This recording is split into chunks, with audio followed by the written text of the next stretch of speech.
rocking out to this? Like what? No, you're what? like sitting there, like staring at your phone, like nodding your head along to the music. Anyway, this is MGoRadio 5.3. I think it's 2. I want it to be 3 because it's the third game. We zero index. That's right. Yeah. Like good engineers, except you're not. Yeah, no. I'm a history. Everyone else who works for you is a history major. Anyway, we are live. live. It's Jim Harbaugh. Yeah. Can I do the sponsor thing now? Yeah, do the sponsor thing. We are live from the Boat Store on Main Street. It's a Thursday, but Seth's heading out to Madison. Yeah, I've never been. No, I went once. I've never been to the stadium. I see. Yeah. We got there and then realized that like tickets are actually expensive and we were college students. You ever been to Milwaukee? Oh yeah. Yeah, like a lot. Just it's Milwaukee. I was there once. Yeah. My buddy and I do baseball trips. Like we try to see every single baseball stadium. So Milwaukee was one of the hits. Yeah, I've been to Milwaukee. Have you been to Madison? No, maybe. It's supposed to be gorgeous. Yeah. How about it was my safety school. Oshkosh. This whole podcast is just going to be me asking Green you. Bay. I've never been to Green Bay. That's another one I haven't been to. Fond du Lac. Okay. Is that how you pronounce that? Possibly.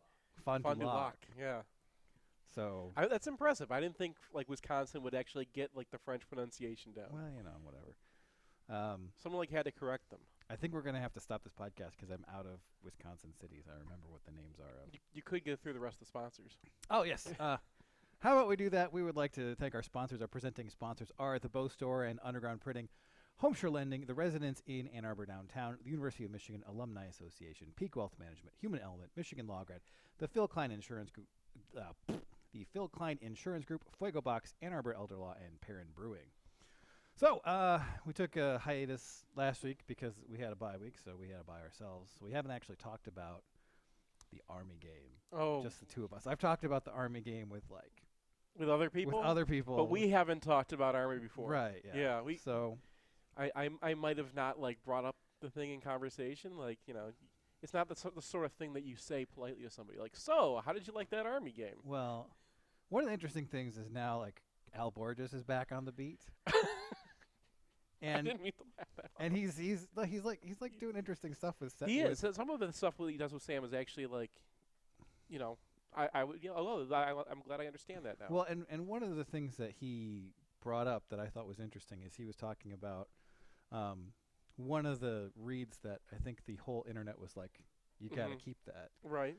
And his assertion was that because Army had two guys outside of the tackle, that was a correct give read. And, of course, the two guys outside of the tackle are both hauling for the running back, and so it doesn't work. So, but he might not be wrong. Well, you saw what I thought they were doing. Where that second guy, it can be outside or inside. They're playing we have two guys playing the read really. Right, and is able to tackle Charbonnet from the side. And this isn't something that goes to the backside, right? This is something that goes 2 or 3 gaps away from this dude. And he is so focused on the running back that he's able to shuffle up, and then as soon as there's the slightest indication that there's a give, he's just on his horse and he goes. I mean, Army's not the first guys to do that.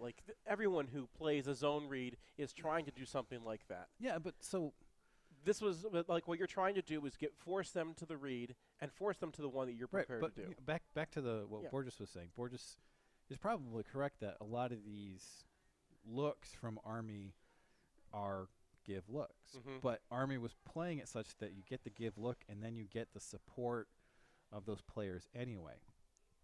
And that is something as an offense that you have to challenge.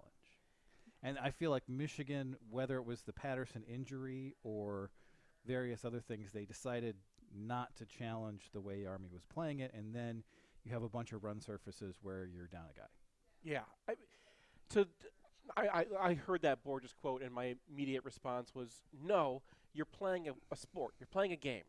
And part of what any kid who sat in the basement with a basketball hoop and their brother who, sees, okay, is he fainting this way? Then I go this way. It's not just a technical thing where, it's not this robotic. guy is – it's not robotic. No, you're playing a game. And the idea is you're trying to get that guy to be moving the wrong way so you can scoot out the other way. Yeah. And I agree with you that you have to try it from an engineering standpoint. But this isn't an engineering game. This is two guys looking at each other going, okay, which way are you going? Because I'm going the other way. I mean, that's basically what I'm saying. Yeah. But and the thing that kind of got me about that is like last year, how many times did Shea Patterson challenge shuffle ends? All the time. A lot, right? Yeah. So like it's there. It's work. He's fast enough to get outside a guy, especially if he's leaning the wrong way, which Army ends were doing a lot in this game. So why isn't he keeping this time around after his like season-long progression last year? It's got to be the injury. That's one theory. Yeah. And so like he's able to be like, all right, I don't know if I want to keep this, and it changes his decision-making process. Something that I think he just said in a recent press conference is that like it affected his whole game. Yeah. And that would be part of his game. So, and this I think is the fundamental flaw in what Michigan was doing, is that they had a quarterback read run game that saw exactly one quarterback keep that got downloaded by a corner blitz, and that's going to happen, right? Like, fine. I kind of feel like you should be able to see Army cornerback in press coverage to the boundary and be like, because I feel like an Army cornerback, you should be looking at that guy every play and be like, okay, is that okay? No, right. Okay, he's up on, like right. Every play you should be checking that guy because you have such a talent differential. But it's a lose-lose, right? So in the kind of bother 4 and minus 19 the other way, so the rest of the way, so that kind of gets to you. Especially in a close game, and like Army's a smart team. They're a well-coached team. I would expect Army to do well in the RPS metric either way. Yeah. I did not expect Michigan to just kind of bash their faces into this wall again and again. And like you said, what was my takeaway after the MTSU game of Michigan's offense? That Gaddis has added a read to everything. Right. What was the problem in the Army game? We weren't using the read. Yeah. The offense is built around the fact that you got to make that read. They did do it a couple times. There were some RPOs that got successfully thrown. There were a couple other situations where I thought the read was functional. Yeah. But for the run game as a whole, it just wasn't there. I think Army did the thing that everyone should have expected them to do, which was come in prepared to defend Michigan's arc read game. Yeah. And Michigan absolutely should have had responses to that. Well, and the thing that really got to me is so like, what the arc read isn't like the base play, right? The base play is split zone. Yeah. So you can just run split zone, and then you block the crashing defensive end, and the scrape backer is headed outside, and then you have that lane. I mean, you have to run it to the front side if you're going to do that. Yes. No, because like if they're exchanging, then you block the end, and then the linebacker might be able to come back and get to it, but like they ran split zone 3 times in this game. Mm-hmm. 2 of them were short yardage touchdowns, and one was a 5-yard play on like 2nd and 8 where I gave Collins a -2 for completely failing to block a defensive back. Okay. So they have split zone. They ran it 3 times. It worked all 3 times. And it's the natural complement to what Army is trying to get you to screw up defensively. And then you get down to that 4th and 2 where they are running a play that is just arc zone sellout. So they have the guy who just zips past Eubanks, forces the give. They're bringing everybody there's possibly could bring off that edge. And then the end crashes down, and Charbonnet is pretty much dead meat. He could have pressed it to the outside, but he's got a guy running straight at his face, and he's taking the handoff to the left of the quarterback. So he's got to change direction and try to press the front side. I just don't see that happening. So that's a little concerning, is the fact that Michigan should have a play that should be effective. I agree. Michigan should have a play that works on 4th and 2. A specific play. I think that the problem is you go into this game, arc read is like the number one thing that Michigan's been successful on, and you're not running anything off of you're running that play, the one play that you knew they'd be prepared for on your 4th and 2. It reminded me of James Franklin against Ohio State last year. Well, it was like, I'll get them with a zone read. They'll not expect this. It was easy to kind of lull yourself into that, because last year, like every critical 3rd down late in games, it was arc read and Patterson kept, and nobody. Do you know what they called last year, which they didn't call once in this game, was belly, which is another one that punishes that kind of behavior. Yeah, wash down the end, Yeah. So that's a good point. I didn't even. So it's just a little bit that It's obviously just game 2. Everybody has their off games, and this was definitely one of them. I mean, part of my takeaway for this, too, is the fumbles changed the entire outlook for the game because the defense was doing its job. If Michigan goes out there, runs some vanilla offense, doesn't show anything, doesn't use its reads because it doesn't want to get Patterson hurt, and they win 28-7. Yeah. Okay. Yeah, I mean, the fumbles were part of it, but also just the fact that, like, you have these Army quarterbacks playing off 10 yards, and, like, you don't have a smoke. You're not throwing, like, hitches. Yeah. Like, and it's not like it's not been in the offense before. We've seen that how many times.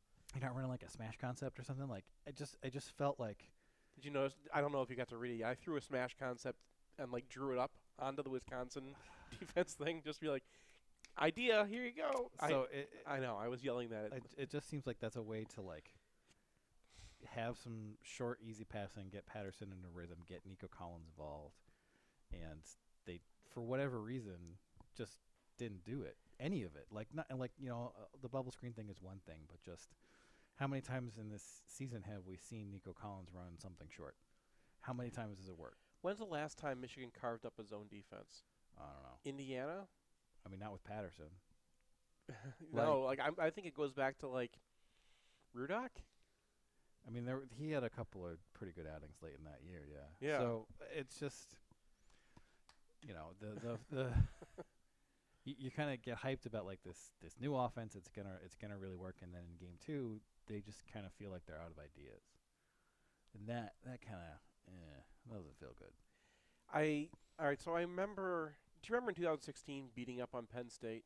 And it wasn't just their defense that was terrible. Their offense just had no clue what it was doing. Yeah, I mean, the Penn State team was, like, down to their, like, 4th string middle linebacker. And but forget about the defense for a second. Like, yeah, and Franklin's field goal and stuff too. But, like, they had some interesting ideas in that game, and they also had some interesting ideas that they didn't execute. Yeah. And this offense reminds me a little bit of Joe Moorhead's first year at Penn State, where, like, they're sticking to, like, some concepts. They're getting things wrong. They're getting their reads wrong.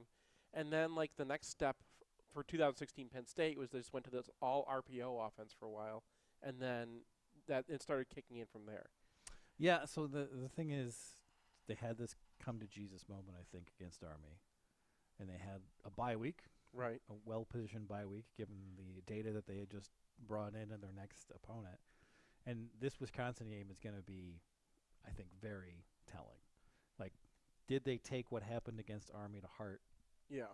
Are they better able to connect the various plays that they have? Because that was our complaint last year, right, is that they really didn't connect the various parts of their offense. And I don't feel like they really did it in this Army game either. The RPOs that they ran looked like they were all based off of and their passing game does use play action from their running game, which is something that should be obvious, but also was not necessarily a given last year. Well, so one of the interesting things is, like, you watch these plays and they're running RPO opposite a stretch, and Army drops a guy into it. The run surface is actually favorable to Michigan, so they have a blocker for every guy, but Army is, like, dipping guys inside on the stretch, and there are things that you can do as when you're running the stretch to defeat these games, and Michigan didn't feel comfortable executing them, and that's because, like, outside zone, way back in the day when, not Tim Drevno, but the previous Tim Drevno. Oh, Funk?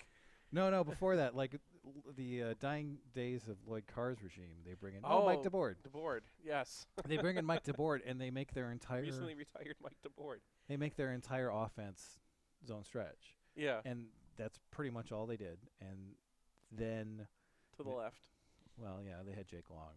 And it didn't really work very well because the heyday of the zone stretch in the NFL was, like, Terrell Davis with the Broncos. Right. And it had its moment, and then people are thinking about it all the time. And it kind of feels similar. Michigan has adopted the RPO right when everybody is thinking about the RPO constantly. And so, like, if you're running kind of the basic RPO stuff, defenses have thought about how to deal with it and are better at dealing with it than they would have been 4 years ago. I mean, it's still like any other concept. It gets digested, but, like, your talent is going to outweigh Yeah. So, like, if you have an RPO system and you have a wide receiver that they absolutely have to keep a linebacker back, and a running game that they absolutely have to keep a linebacker running into the line for. Well, so, like, Yeah. once you have adapted to whatever the basic RPO stuff is, your defense is going to be showing different vulnerabilities, and it's about who is the person who gets to those vulnerabilities first. And the thing that is most obvious to me is that when you get your safeties involved in the RPO game, and they're assuming that that's going to be a slant, and they're assuming that it can't be anything else because you're going to get too far downfield, well, that's when you kind of give them the old rope-a-dope with your fake RPO, and then you hit the big play. So is Michigan going to be able to get there first? And I kind of thought that this would be a good candidate to do this. You know, Josh Gaddis, he's 35. Under Moorhead, those are the kind of guys where if you get the right one, they really kind of bust it open, break open whatever the response from the defense is. Right. And I'm not saying that's not the case. I'm saying the Army game was a little bit concerning, and now, like, this next stretch of 3 or 4 games, I think we're going to see the rubber hit the road.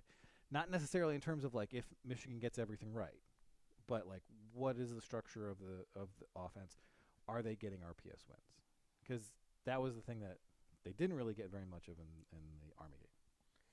Yeah, and how much are they using their talent again? Like, are you if they're just riding on the fact you can't do what you did against Army, where you just expect Charbonnet and Onwenu and, like, those guys to just plow forward into a line and create 4 yards at a time. Yeah. Because you're going to get 2 yards at a time against everybody else we play. You're going to get nothing against Michigan State. Well, and the thing is like, so you have these receivers, and when you have elite NFL receivers, one of the main things you want to do is force the defense to spend 2 guys defending them. And when Army was playing 10 yards off, we saw what happened the one time they actually tried to throw a punt to Nico Collins. Mm-hmm. You know, the defensive back is over the top of that route. He wins that route, and he gets the pass interference because the ball's badly thrown. But they only had one guy out there. Yeah. And if you are taking that go route and you're turning it into a comeback route, I don't think that guy is sticking with Nico Collins.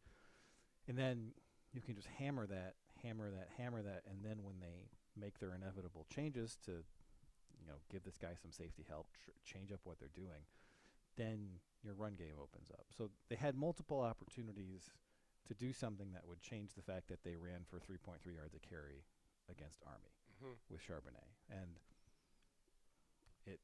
I think I've said this before, it's worrisome that they didn't really have a good plan. No,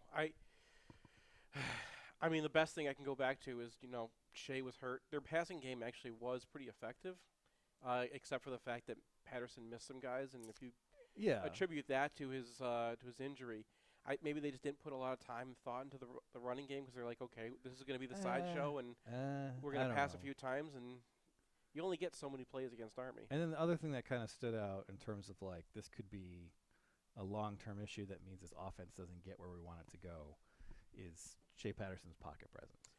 So right. He has the 2 strip sacks early in the game where Turner misses blitz pickups.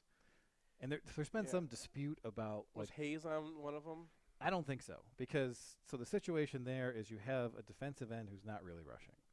What he is going to do is he's going to track Turner out of the backfield if he releases out of the backfield. Mm-hmm. But what if Turner actually picks up this linebacker? What if he goes and picks up the linebacker? What does the defensive end do then?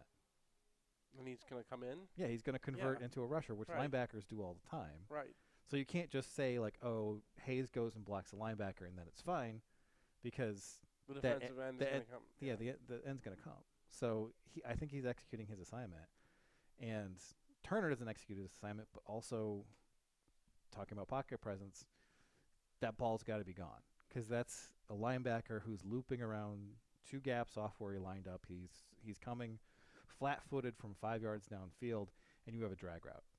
That's got to be gone. Yes, and there are different kinds of pass rush. There's the pass rush where the outside linebacker or defensive end gets to the back, like gets around the backfield, and then you just getting rid around in an arc, and it's fine because your pocket is still okay. Yeah. And there's the kind where someone's doing that and somebody's caving in, right? Right. And Shea reacts to all of them the same way. If he sees that guy looping out there, it's over. Like he's not looking downfield anymore, or he's just hanging on and he kind of fritzes out, or he starts running around. And I don't want to be too definitive about that yet. Oh, there was nothing in football is definitive. But so compared to other quarterbacks that you watch. So he gets these 2 strip sacks. The second one is not his fault at all. Yeah. Second one, any quarterback in the country is going to have that happen. But so there are 4 protection minuses pretty quickly in this game, and there are 4 the whole rest of the game. And he's still bugging out of pockets like on 3-man rushes, and like that feels kind of like what was happening last year. And if he's still stuck in that mode, that dampers my enthusiasm. I mean, he is good as a scrambler quarterback, but you don't want your quarterback to always just be scrambling, because that's not, that's not better than running the dang play that you called. Especially in this context, when you have a couple, you don't just have Nico Collins. You also have Tariq Black. You have 2 guys who, I mean, we don't know this yet because they haven't actually done it, but 2 guys who project as elite 50-50 ball guys. Yeah. So if they're not open, they're still kind of open, right? Just give your receivers a shot. You're going to get some plays. Look where the safety is, and whichever receiver he's not taking, throw it to the other guy. Right, like having a jetpack, not a jetpack, a ripcord where it's just like, all right, we're going to punt it up to one of our huge leapy guys, is something that, I mean, I keep bringing this up, but I was doing clips for Nico Collins last year, and he had 0 true downfield jump balls. He had a couple fades against Ohio State that he brought in. Yeah, and we're gonna give this guy a shot 30 yards downfield. Yeah, it's so exciting when that happens too. Like it scares the hell out of the defense, and then everyone kind of shifts their expectations of what the offense can do after that. You're like, if you shoot somebody and you miss, the feeling that the bullet just went by your head is not going to go away just because I'm safe now. I can go back to what I was doing. And that's kind of what it feels like when Nico Collins is downfield and the ball goes in the air. Yeah. So those are things that I didn't like. Can I add one more complaint? Okay, one more complaint. Michigan has to start practicing their jet sweeps and teaching these guys to cut inside. Yeah. It drives me nuts every single time I see a guy try to go outside and the blocking is giving him a cut. Yeah. And I mean, just practice that. Send the guy out there and have him cut off a block 8 times and he'll get it. Yeah. Yeah, because you got. I mean, all right. Yeah. We've complained enough. We've got some positives for the offense. Okay. I thought, despite Zach Charbonnet's poor yards per carry outing, I think he did as well as possible. Didn't miss any blitz pickups, and had a couple of really, really nice abilities to re-gap in the hole when he got some trouble. His ability to shift himself and keep momentum combined with his size. Is there a way we could say this without making it sound like he's a 5-star? Because I started talking about him like he's awesome this week, and immediately there's rumors that he's hurt. Yeah. So keep it down. No, I mean you can't. No, you're gonna have to do this for the next 4 years, Brian. Fault. Just kind of stay. All right. So it's still changing. Oh, Charbonnet is awesome. Oh, he had a surgery today. Oh, no, he sucks. Well, okay, he didn't have a surgery today. I'm not going to do that because I don't know how to talk about someone accurately and also do that. Anyway, and then the other thing is I thought, aside from Ryan Hayes, who had a very, very rough game, the offensive line basically did what it was expected to. And that includes Jalen Mayfield, who had kind of a bumpy first outing. My offensive line grades were very good. And that's something that you need to see against Army. But, it's not nothing to be able to pick up all the various things that Army is running and shove guys downfield like you're projected to preseason. So plug in Runyon on the left side, who was an excellent run blocker a year ago. And I think you're going to see Michigan really start handing it to teams that aren't quite prepared for this level of offensive line. And that probably includes Wisconsin this weekend, although that's another segment. Yeah, we'll have plenty of Wisconsin on this. So it's not all doom and gloom. It didn't quite turn out the way we wanted to, but a lot of the pieces are there. I think you're going to have 4 or 5, maybe 5 of 5 guys on the line who are very, very good. Charbonnet looks to be panning out. If they would just give Black and Nico some more opportunities, I think they would perform well. It's still possible that Michigan gets to something approximating what we were hoping for preseason, but the big kind of open question marks are offensive structure in the aftermath of the Army game And is Shea Patterson last year's Shea Patterson, or has he progressed? Right. And also, like, the offensive line has gone against MTSU and Army. Like, there's going to be a step up starting this week in the kind of defensive tackles you're seeing. I mean, sort of. But that's another segment. We're going to take a break. We're going to come back, and we're going to talk about the other side of the ball for whatever that's worth. Let me just tell you a couple things to keep in your mind while you're out there. When we take the field, we're going to win. We've got big goals. We've got big ideas. We've got to win this game, and there is no game on the remainder of our schedule more important than the one you're going down to the tunnel to play today. Now let's go. Let's go.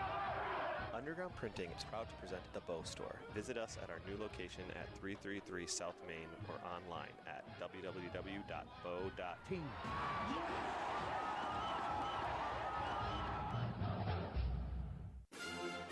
It's painless, it's online. It's group ordering made easy for your next custom printed apparel order. Pogo from Underground Printing takes the aggravation out of custom printing for a group. Whether you're selling shirts for a fundraiser, organizing a large event, or trying to collect sizes and payment for a family reunion, Underground Printing is here to help. Save time and hassle every step of the way with our easy-to-use site. No more guessing what to order, chasing people down to pay, or wasting time trying to sort out who needs what. We'll set it up and you can just sit back and relax. We can even take care of individual shipping. To learn more about Pogo, visit us at any of our convenient locations or at pogo.undergroundshirts.com.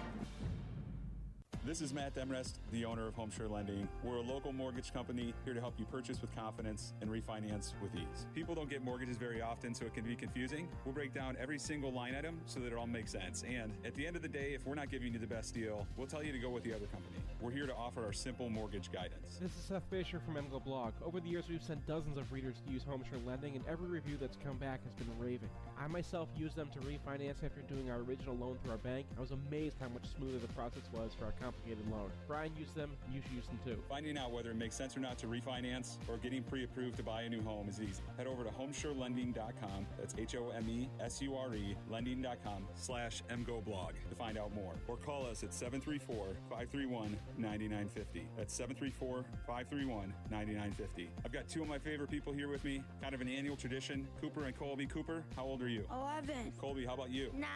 Can I get a Go Blue? Go Blue!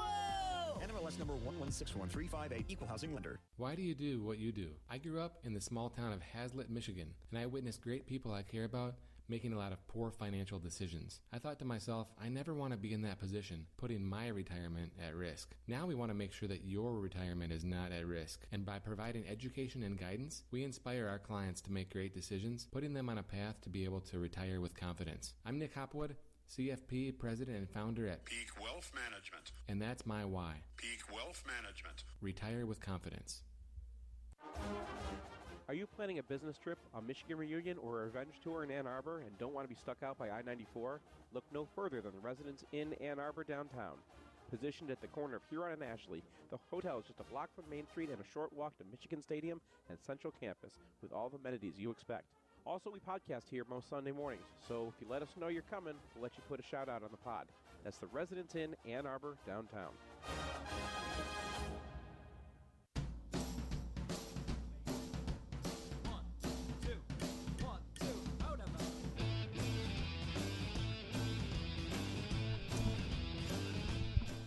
Welcome back to MGoRadio 5.3 live from the Bow Store on Main Street, special Thursday edition because Seth is headed to Madison. That's right. You could have come with me. I have two very small children, and it's just not happening this year. Yeah. It's maybe a year or two away from actually. Also, No, I was in that same spot, for a while. Yeah. The wife has the old job, so it's a little bit of a sticky wicket during the fall. Yep. We started kindergarten this year, so things got a little easier on me. Yeah. Yeah, that must be nice. Anyway, sure it will be. The Michigan defense against Army came out with pretty much the same approach that they had against Air Force a couple years ago, which was a 3-3-5 with 3 deep safeties. Army responded in a very similar fashion, where they would load up one side of the line with a couple of tight ends and a wing back. Except for they didn't do the nice Air Force thing and stopped doing it. Right, but I mean, Michigan was able to like cope with it, I think, better than they did 2 years ago, and in part that was because Josh Uche battled and I think demonstrated he was an every down player.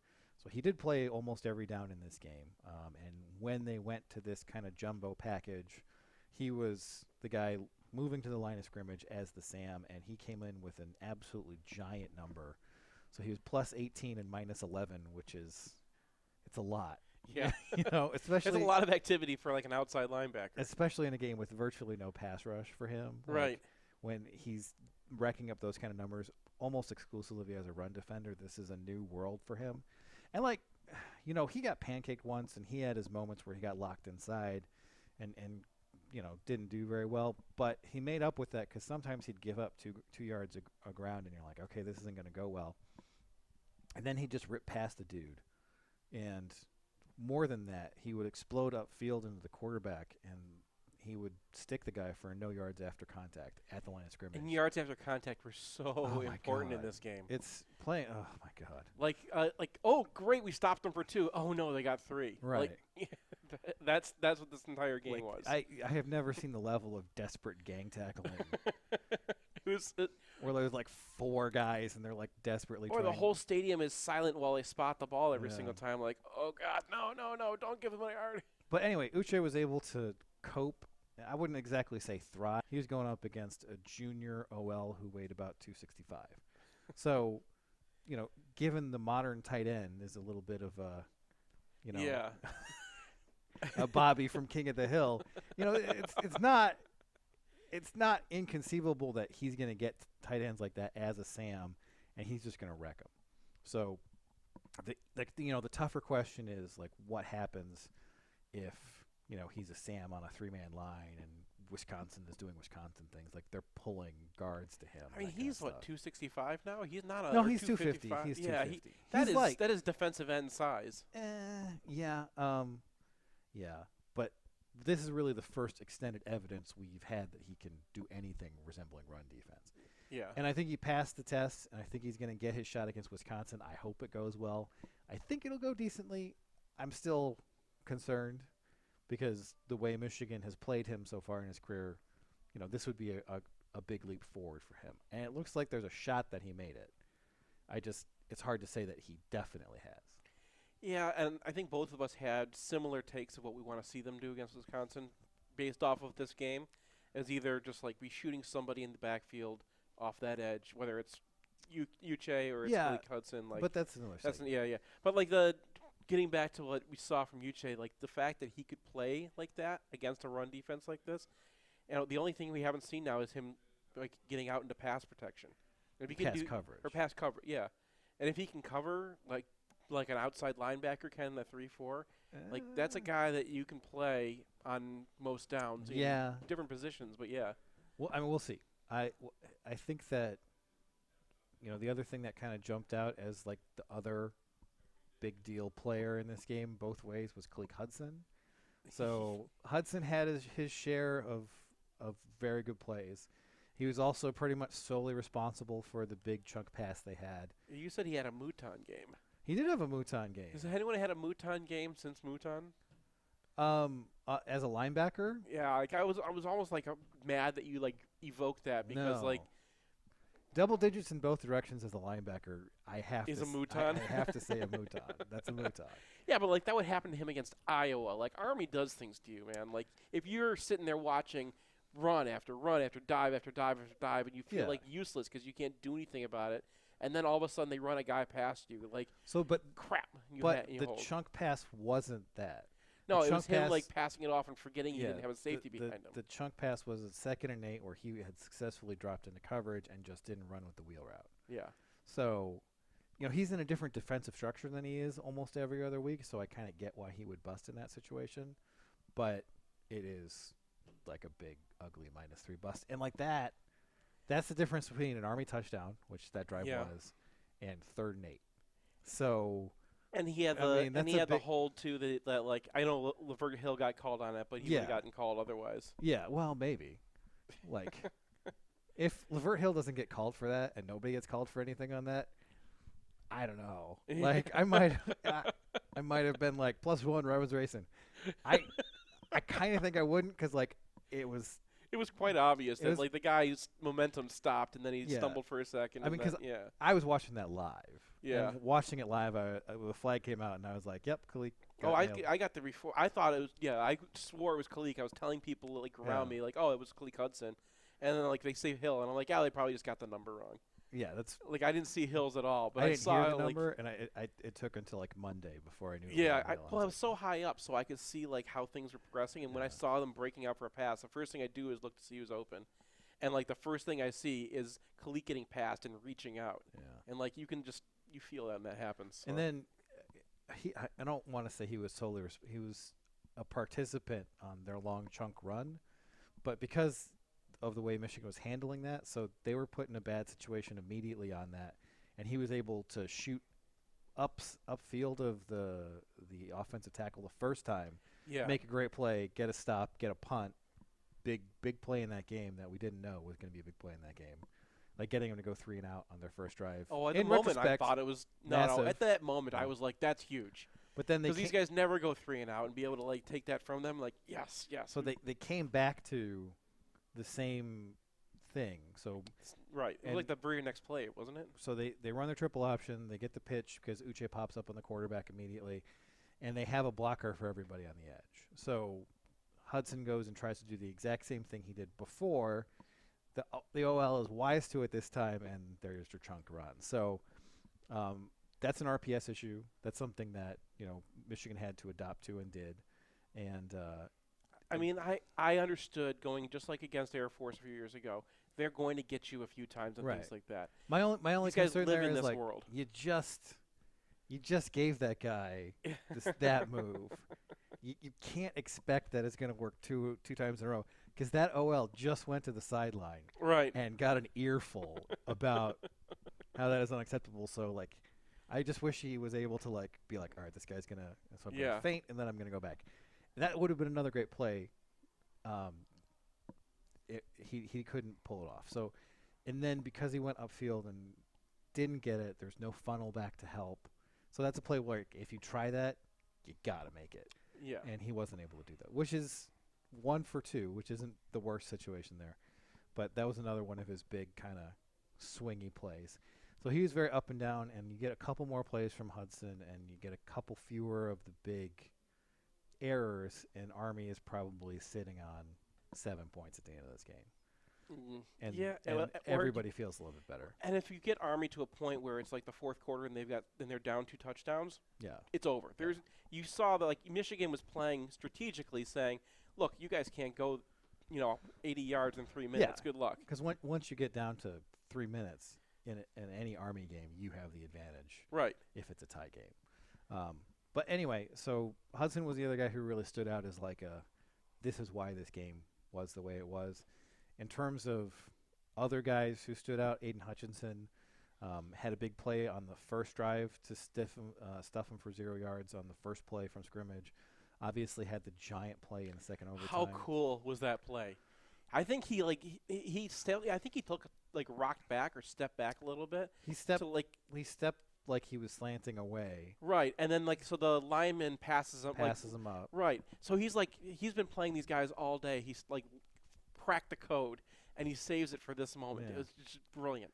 The other possibility is he got the call wrong.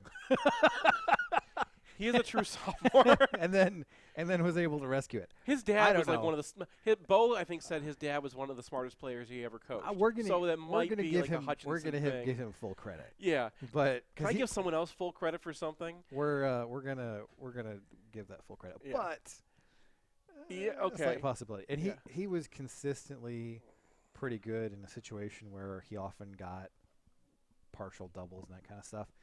That's something that. Like, we're going to go play Wisconsin. We probably don't have Dwum for. We don't know what we're getting out of We keep going into the Donovan next segment. Jeter. And, this is more about Hutchinson. And I'm like, is having Aiden Hutchinson at 280 pounds as a 3-tech next to Uche the worst idea in the world? I mean, Purdue is getting the same kind of thing out of George Karlaftis right now, which is the guy that Michigan wanted badly for the same reasons they wanted Aiden Hutchinson badly a year earlier. So, yes, You can absolutely play that kind of guy in there. And well, we're gonna find out because I mean, Wisconsin's the worst, absolute worst team to start against. But like, if Dwumfor's not available and they don't want to play their freshmen, they can't play 2 defensive tackles 100% of the time against Wisconsin. I just wish we could like fast forward Mozzie Smith like a couple. Yeah. Anyway, you can't do that in the future. In the future, you can. Thank you, Seth. But you probably can't play a 275-pound guy against Wisconsin at defensive tackle. But are you talking about Mason? Well. We'll get to Mason later. Yeah, Well, we'll get to that later. No, but I mean Hutchinson out at 275, 280. I don't know. He's gonna have to. That's the shortened end of it. Yeah. He's got a great rip move, and he's gonna have to use that because he's gonna have to play there. The other guy who I thought stood out in a positive way was Jordan Glasgow. Yeah. So he's a guy who doesn't look like he brings a lot of meat to the party. That's phrasing. Doesn't look like he's throw it on the pile of things we've said about Glasgow. He's not the heftiest guy in the world, but when he runs up and hits a pile, it tends to stop. Like there were a couple of zero yak plays where I was like, who did that? And I looked at it 4 times and I was like, did Jordan Glasgow do that? And then I looked at it 4 more times and I was like, yep. Yeah. He did. Just stopped him dead. So he was able to get over a couple of blocks and get to the sideline a couple times. He's rangy. He'll stick his face in. I think he's vaguely draftable. Like, don't hold me to that, but like I would not be surprised to see the Glasgows go 3 for 3. Wow, man, his role in this game was similar to Kalik's on the other side. So no, I mean Kalik was a deep safety. He was one of the 3 safeties. Okay. So I thought because he was on the. I mean, he always ended up on the pitch man on the triple options, but I mean, he was mostly opposite Uche when they were in a stack. Yeah. And then they'd bring Hudson down a little bit when they went to the 4-man line, but in any case, they had pretty different roles. Yeah. The middle linebacker, whoever it was, I have all the sympathy in the world for them. I actually came out with decently positive grades for both of them, and I don't know what exactly Pro Football Focus was expecting. It's possible that there were a couple of cuts that both guys took that I was like -1, and they were like awful, -64. Jordan Anthony came in the second half and did have one nice play where he seemed to anticipate what was going to happen, and this was, I think, one of the bad Uche plays. Mm-hmm. So Michigan looked like they were in some trouble, and Anthony was able to rescue it, hold it down to like 3 or 4 yards. So that was probably the best play of the day from a middle linebacker, and then Josh Metellus was flawless. Like he was put in some situations where, he had to maintain the edge in a very important spot or make a tackle in space in an important spot, and he did it every time. So this site's ongoing yell at the Michigan fan base for Josh Metellus errors that happened 2 years ago will continue.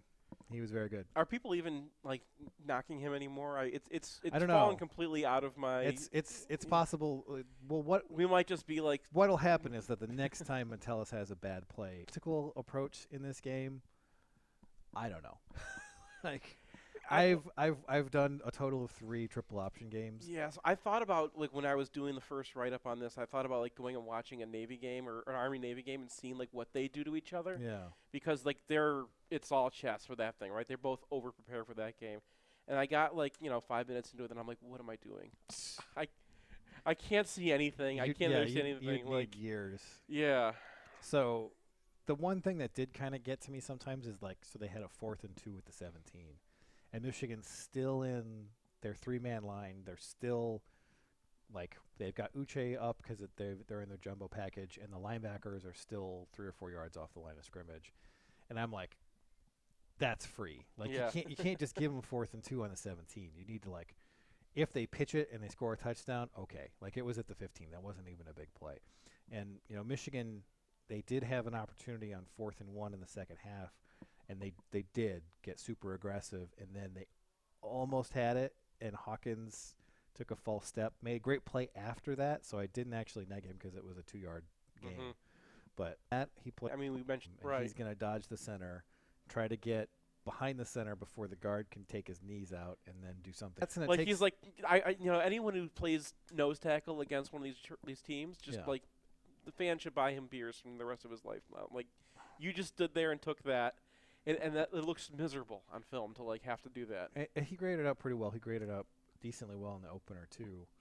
Kind of the problem with him last year is he did the same thing. So he was pretty good against the lower level teams, and then he was a non-entity. I mean, he's never going to be huge. No, I mean, but, I'm talking about, like, netting out at 0 and not netting out at +4, which is what you need to do as a defensive tackle to be okay. Yeah. So what's he going to do against Wisconsin? Survive. That's what I'm hoping. And then hopefully he can go from there and be, a B or B+ player. I wouldn't put too much on this game just because of the very specific thing he was asked to do over and over again. Right. And I guess the middle linebackers are kind of in that boat too. Yeah, pretty much. All right. Anything else that we learned? Oh, Don Brown with his move call. Oh. The crazy thing is they have this press conference, and then I'd forgotten what play it was, and I'm just doing it, and then I hear someone scream, "Move!" I was like, "Holy, wow." They, got it on. So I clipped a false start. First time in the history of UFR. I was like, this false start is interesting. But I mean, false starts in this game aren't oops and then move on. Yeah. This is it changes the whole dynamic if they get one or the Slomka penalty. Slomka penalty, yeah. Yeah.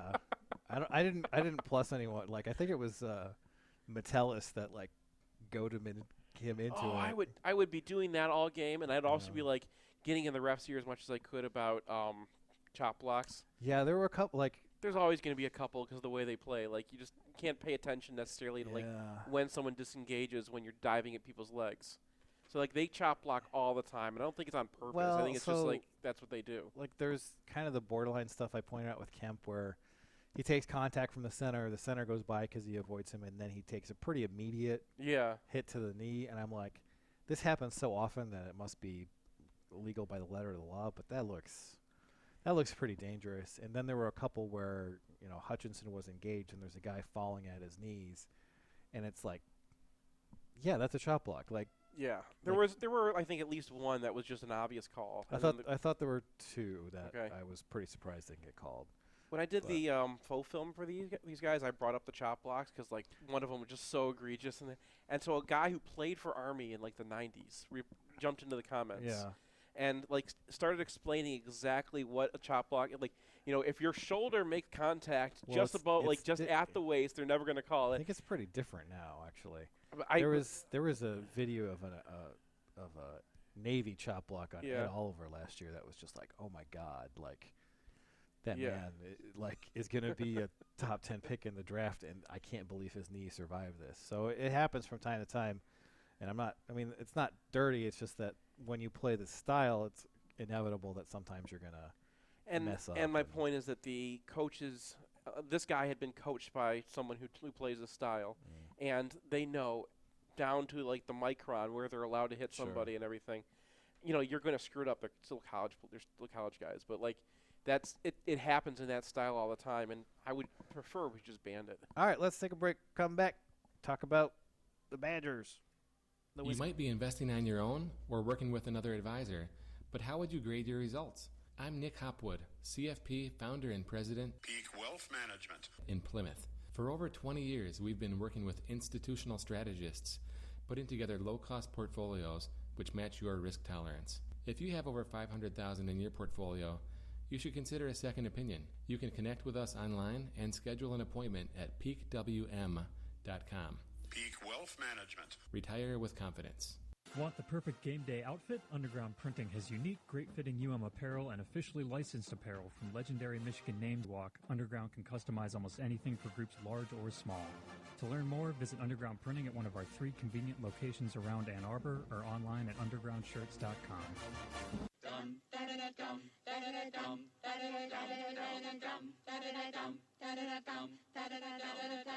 If you find yourself on the wrong side of the law in Ann Arbor or around Metro Detroit, you want a Michigan man in the huddle. Call former prosecutor and now criminal defense attorney Jonathan Paul at 248-924-9458 or visit his website, michiganlawgrad.com.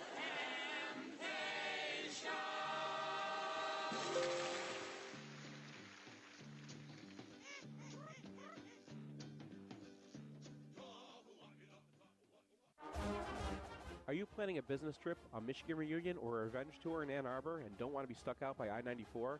Look no further than the Residence Inn Ann Arbor downtown. Positioned at the corner of Huron and Ashley, the hotel is just a block from Main Street and a short walk to Michigan Stadium and Central Campus with all the amenities you expect. Also, we podcast here most Sunday mornings, so if you let us know you're coming, we'll let you put a shout out on the pod.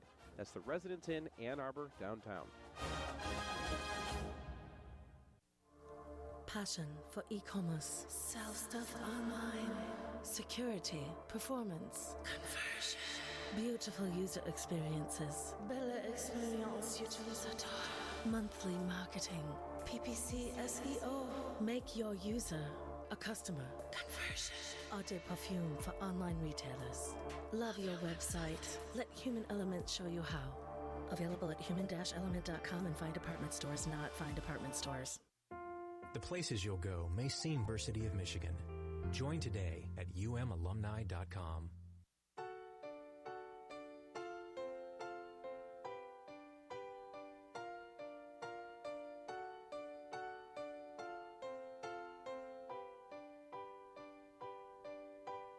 Rolling across the waves, he will never ever be the same. Now he bears a burden on his soul. Welcome back to MGoRadio 5.3 live from the Bow Store on Main Street. Yeah. It's now time to talk about the Badgers, but first, we're I want to talk about some beer. Yeah, you've been drinking. You drank all the beer. I didn't get to have any. I gave you all the. Gave me some of it. I gave you all the. But you Gold have Ale like last this week. document here with like 16 different beers in it, and you gave me 2. I gave you more than 2. You took. gave I me told 2 you to take types whatever of you beer. wanted to. I've also gone out and tried a few myself. Oh. I'm actually liking. Where this. did you I'm go? liking the sponsorship a lot. Meyer is where I got it. Oh, Meyer. Yeah. I thought you went to a bar. I don't know. You have I kids. keep No, asking. never mind. You Yeah. have kids. You have kids. When do I get to go to a bar? Never No. No, but I tried the 98 Problems is the one that I bought a 6-pack of. That's the one 98 Problems. 98 Problems. Yeah, they got like one that's no problems. They've got one like all the problems. They've got like one that's just like, and then 98 Problems. It's like a Jay-Z / bottles of beer mashup. I guess. I think that they were trying to go for like a here's our level of IPAs. I'm not really sure of this. I'm not doing a good job of selling the sponsor. No, what because they like wanted the to do, 98 Problems is not like what you would expect from like a this is many problems, so it has all the hops. It's balanced. It's very balanced. And it it's doesn't like have it's the malty and softer and what I call the FU hops, where it's just like thank God, yes. Yeah. And like now the summer's getting over and there's like less reasons to drink an IPA. That like fewer. Okay, fewer. What? I do fix this on the blog all the time. This is a I don't make that mistake when I'm a Midwesterner. You know how long it took me to say the word nuclear correctly? Like I screwed that up so many times. You just screwed it up. Nuclear. You put a U in it the first time. I did it. It still sounds like I do though because I had to practice not saying nuclear. That's crazy. So yeah. Story about my kid. So I asked my kid what his major malfunction is. And he's supposed to say, I don't listen to my parents, because he doesn't, and that's his major malfunction. But what he says is, I don't speak to my parents. So very similar situation. Also kind of proves my point there. That I'm 2? No, with him. Oh, okay. And I'm like, that kind of proves my point. And he's like, I'm 3. Okay. I don't get logic or anything. Well, you should give him some 98 and Problems. I'm like, at least I'm experienced having this kind of debate with people. Where I'm like, here's various good reasons for a thing. And they're like, nope. Relatedly, I retweeted the ESPN report on Blackwell's deposition. Where he says that Mark D'Antonio ignored various warnings about Austin Robinson from his own coaches. When it was fascinating, it was his defensive line coach. It was the guy who was supposed to be coaching Austin Robinson who was like, I don't want this guy in my room. So anyway, this is the kind of quality comeback I get when I retweet ESPN articles. The only thing ESPN is good for is college football and the Masters. #space irrelevant channel. And I'm just like... Did you not expect them I to know report what his major malfunction is. on a deposition? Like, it's a deposition. Like, that's... Let me tell you Twitter's major malfunction. What is the fact that I can't take $1 from this person who tweeted at me? That would solve so much if, like, I would be like, I want $1 from you. You tweeted at me. You are in my power.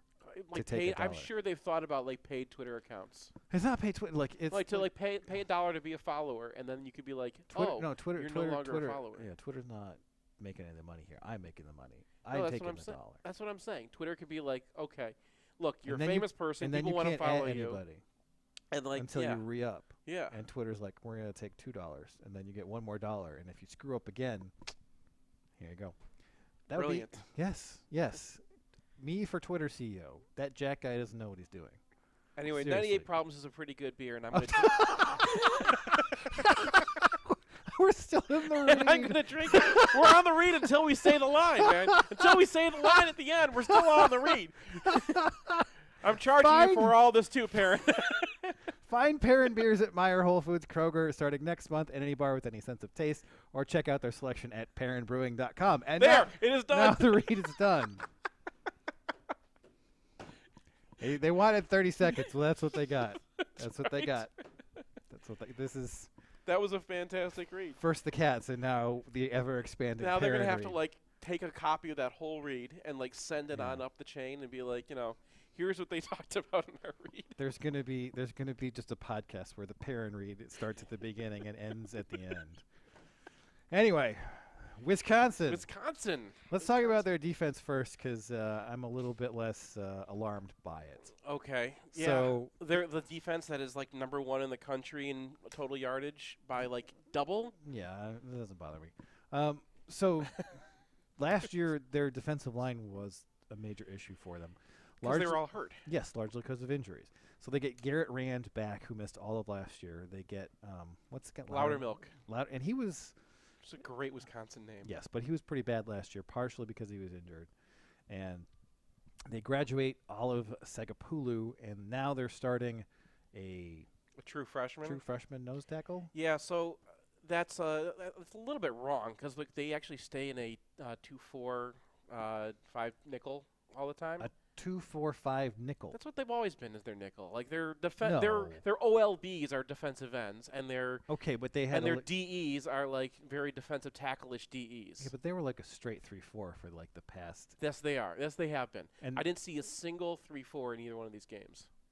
Okay. Yeah. So what they did is they pulled instead of having a defensive tackle, they've been using their nose tackle. Yeah, the nose tackle is just Garrett Rand's backup. Rand is really the nose tackle right now. And they're playing a 4-3. I joked around about it because they're using different terminology. But they're playing a 4-3. You got a 235-pound guy and a 221-pound guy who's hurt. Yeah, the 240-pound guy is really out there. This 2-4-5 thing is really what it is. Yeah, it's a 2-4-5 nickel. It's a nickel. So these guys are like super light. For Wisconsin, yeah. For anybody. Well, I mean, a lot of teams play like this now.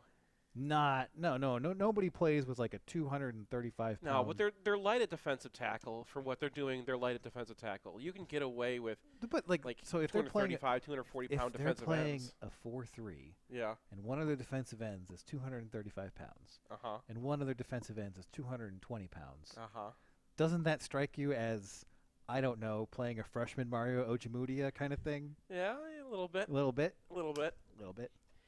The problem is, it's impossible to gauge what these guys are right now. Like you said, like their numbers are off the freaking charts because they played two offenses that are just terrible and had their worst games ever. Okay.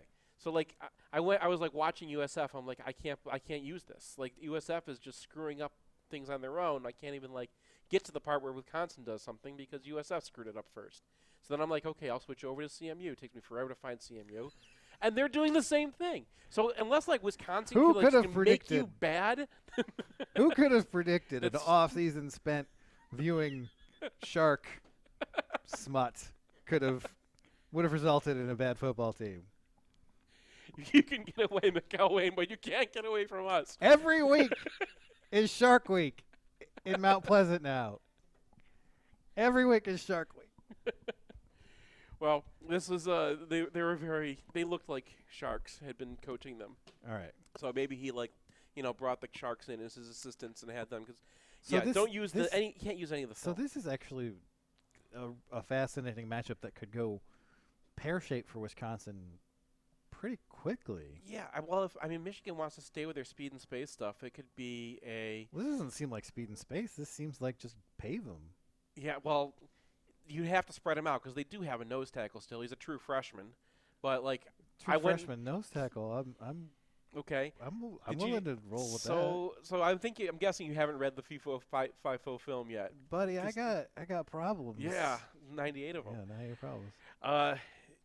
Do you think this guy's a player? It's hard to tell. USF was probably like already deep in the B-pone by the time he came in, but his first 3 plays were like an animal. Okay, but he's not. I mean, like USF center, fine. Cesar Ruiz. Yeah, well, like taking a Mike Onwenu Ruiz double. Like, I mean, like, what do you want me to do? He's a true freshman, and I saw him play 1 game. I want you to tell me that he murdered the guy across from him. He can murder guys who are USF centers. All right. Never seen them against Cesar Ruiz, and. But you got to expect that he's going to get clocked. Could be. He's 6'4", 315 already. Yeah, but he's a big kid. He's going to get clocked. I think they're going to get. I think they can mess with him. It's underrated. Like a defensive tackle can't just stay in a spot and like suck up double teams. You have to know what you're doing to be in there. Yeah. Otherwise, Michigan will be playing their freshman defensive tackles. Yes. So there are things you can do to this guy that he's never seen, and Harbaugh is pretty good at them. I don't know it's Gaddis's offense, but like the guy's in the room. Yeah. And knows how to mess around with defensive tackles. All right, so they lost both of their inside linebackers last year, and Ryan Connolly and T.J. Edwards were a couple of the best guys in college football. How have they managed to like maintain their infinite inside linebacker factory? Number one, yes, they have. They have with one guy. But first, before I want to get to him, Chris Orr is still around. This guy is just blessed with the most infinite eligibility since Jim Sorge. Is this his 6th year? Or? I don't. I think it's just his 5th year. But I remember him starting in 2015 for the first half of the season. Sure.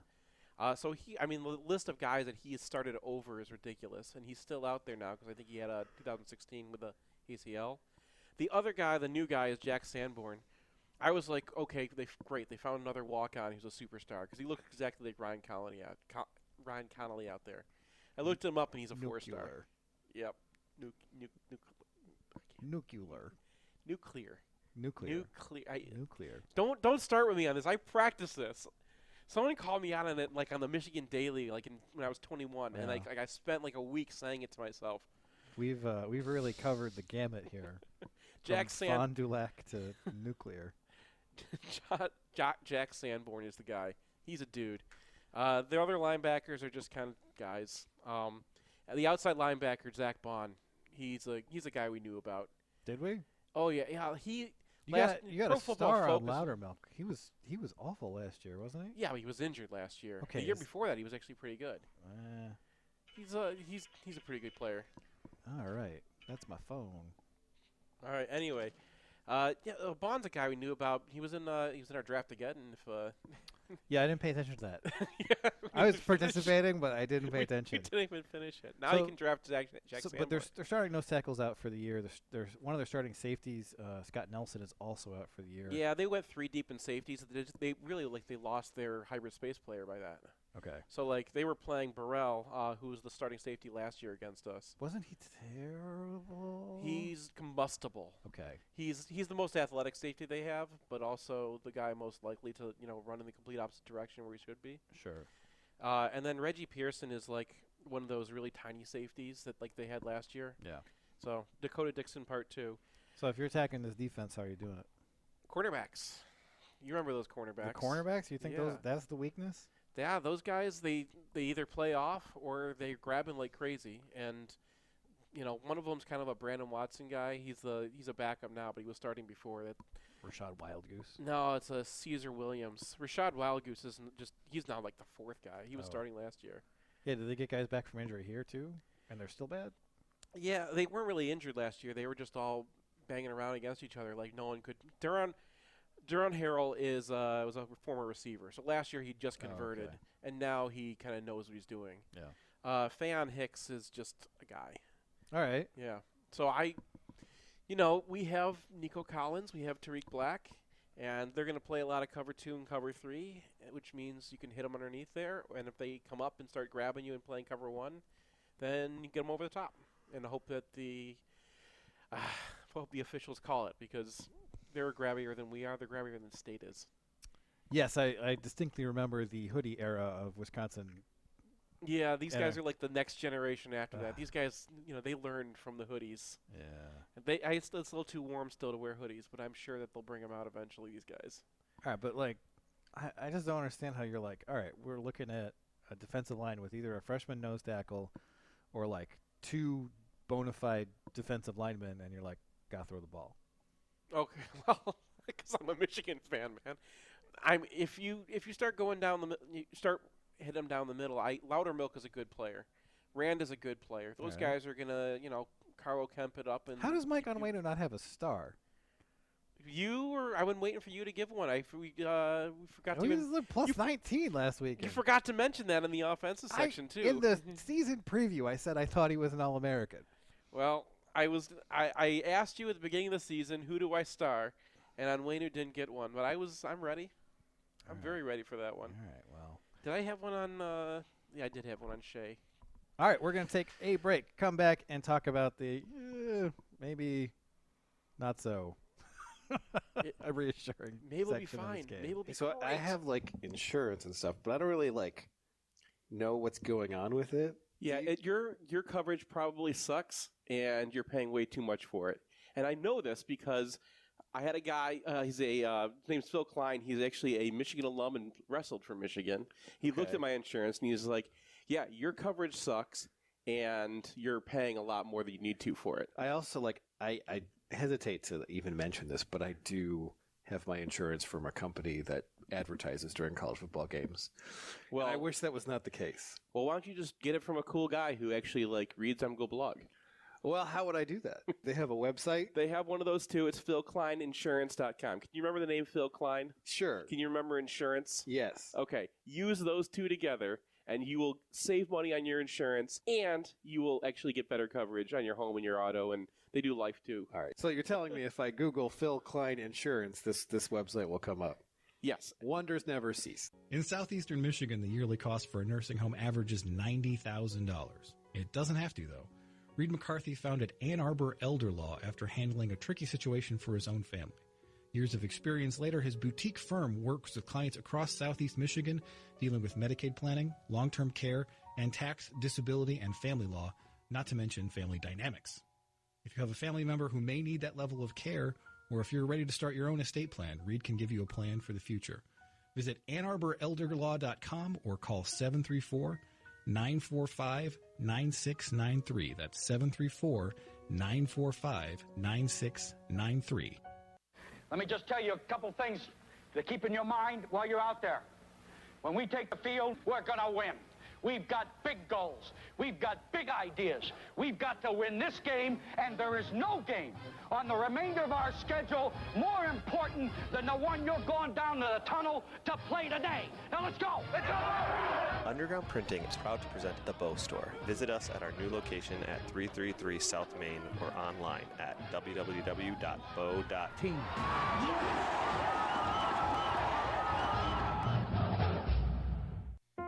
The places you'll go may seem far from Ann Arbor. From San Francisco to St. Louis to Shanghai. But as members of the Alumni Association, we're never far. Because Michigan is more than a place. It's a mindset that connects us.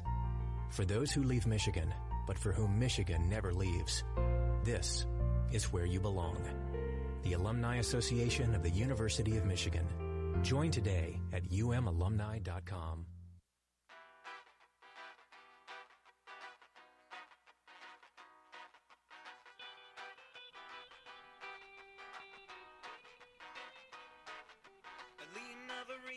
No one's ever seen her, she lives all alone. She makes a ruska, she makes a vodka, makes it in her home. She makes a ruska, vodka, makes it all night long. She makes a ruska, vodka, singing this crazy song. La da da da da da.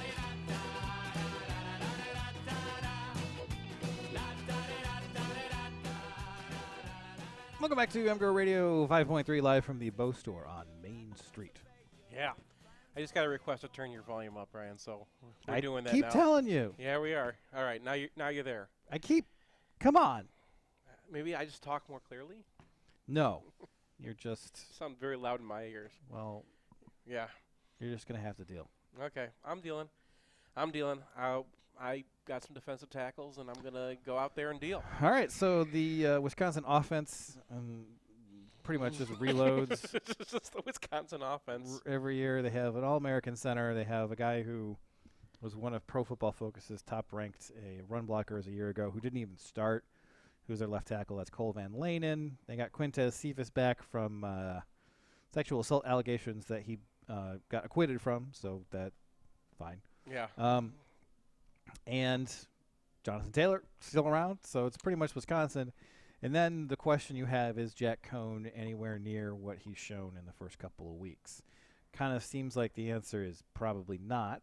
Yeah. Just because we've seen a fair amount of him so far. Yeah, and like his teammates are going to talk him up and everything. Sure. And 400 yards against anybody is impressive, but CMU just busted everything for him. Like, the USF game was a lot more telling, I thought, and he looked a little shaky, especially when he got pressure in this game, which tracks with what we saw last year.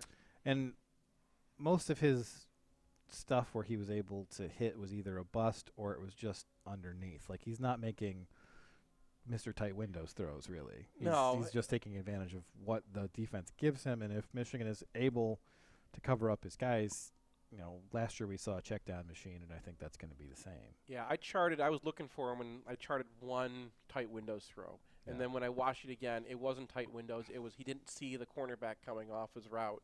I see. And, almost threw a pick. So, they're trying to keep things – I mean, they knew their competition wasn't going to be good, so, they tried to make things simple, and they tried to make sure that he could pass a lot and get him kind of comfortable. And that's what I thought it was, especially all the – people were adding me afterwards, oh, A.J. Taylor, you didn't talk about him enough because, he had a big game against CMU.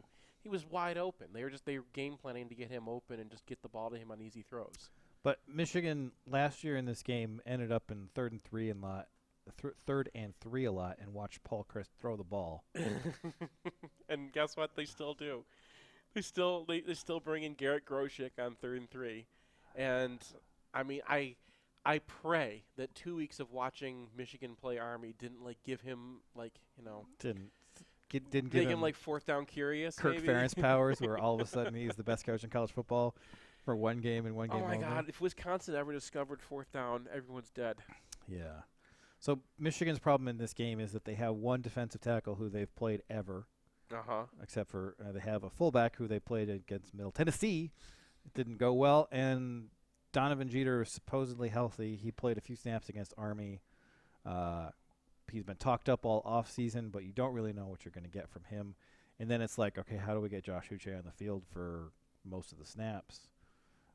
And that's either removing Khalid Hudson, which is I could see some of that. I mean, it's real. That would just be going to a standard 4-3, which is fine. Yeah, and if you have Uche and you're do we want to run a 4-3 under in this game just to get 5 guys in the line of scrimmage, maybe make it more difficult to double some guys who we really don't want to see doubled? Right. You're going to give up some things by doing that, but it kind of feels might be worth a try, especially because it feels like Uche versus a tight end, no matter who it is. And they've only got one tight end now, so they're down to Jake Ferguson, who is not a great blocker. I got him in draft again, and now I'm kind of regretting that one because he did not look good. People have already forgotten about this. Well, my point is that I thought he was the best tight end in the conference when I drafted him, and then I would not put him there now. His tape against USF was his drop was a drop, and he ran a bad route, which is stuff that happens.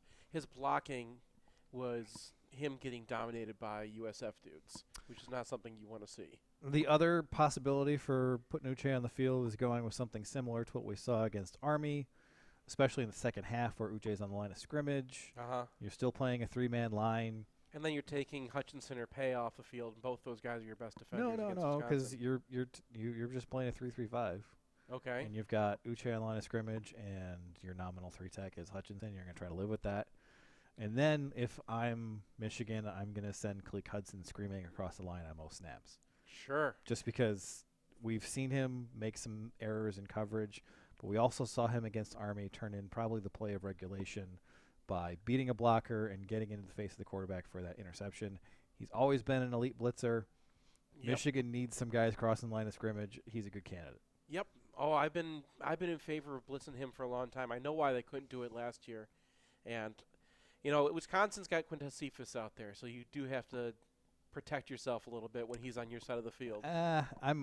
I'm fairly comfortable with Lavert Hill and Cephas matching up, because Cephas is not a big separation guy. He's burly, he's a leaper, and I think I would say he's underrated on that front. He's not going to be like getting 4.3 speed, but he's good. He's 4.5. But like if Lavert Hill is going to be in the NFL next year, Michigan needs to be comfortable putting him on an island with Cephas and living with what happens. And Cephas is going to get some of his. He's really good against zones. He's really good at stopping and getting the ball right there. Yeah, that's fine. So he's going to get some. You put him in the sideline and try to make him run fades, and then if they hit a couple, they hit a couple. And Jack Cohn, downfield accuracy against tight coverage wasn't very good last year, and I think you got to make him prove it. Yeah. So would you put Kalik into the safety rotation and play Uche at Sam? What? No, I'm going with a 3-3-5. Boy, this is a huge turnaround. They just practiced it all the last couple of weeks. I'm going with a 3-3-5, and I'm gonna tighten it up, and I'm gonna try to basically pretend that one of my defensive ends is going to cope as a defensive tackle, and then I'm going to blitz and hopefully get one-on-one matchups that someone wins. I mean, it's a strategy. You could, if you can put them in longer downs, Taylor is less of a problem. Right. So if we have a defense that's leaking 5 yards on every snap, right, versus one that's leaking a first down on one snap and then manages to get someone in the backfield on the second snap, I feel pretty good about Michigan in a passing down. Yes. I feel horrible about 3rd and 3, Paul Christ things accepted. So I this feels like it's tailor-made for Don Brown to come out with just the wackiest crap in his playbook. When has he done that though? I mean, he did hasn't that against had BC. He hasn't. So this is okay, finally it's mad scientist time. Right. He's had 2 weeks to prep. He's got 2 functional defensive tackles on the roster. He's got this weapon in Josh Uche. He's got Hudson, who's an elite blitzer. I think Glasgow's a very good blitzer, too. So you can bring guys from different spots. You have a pretty inexperienced Wisconsin line. Right. With kind of 1.5 returning starters.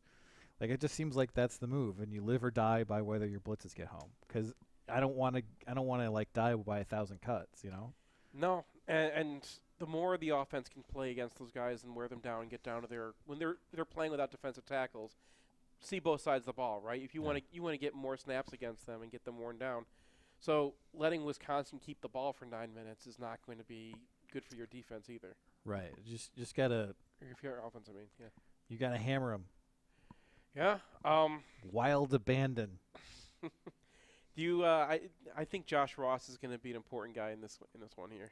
Yeah, I think Josh Ross might be eating free releasers while someone else gets guys down in the backfield. Well, they're more of a power team this year. They kind of put a lot of the zone stuff on the shelf because they're all new offensive linemen. So if you can read that guard and get easier said than easier said than done against Wisconsin because they're coming fast. But they're going to spend some time in the backfield before Taylor's coming through. And if you can get there and actually pop a guy in the backfield, teams are getting TFLs against this team, which I don't think we got a single one last year. I think you're correct. Yeah.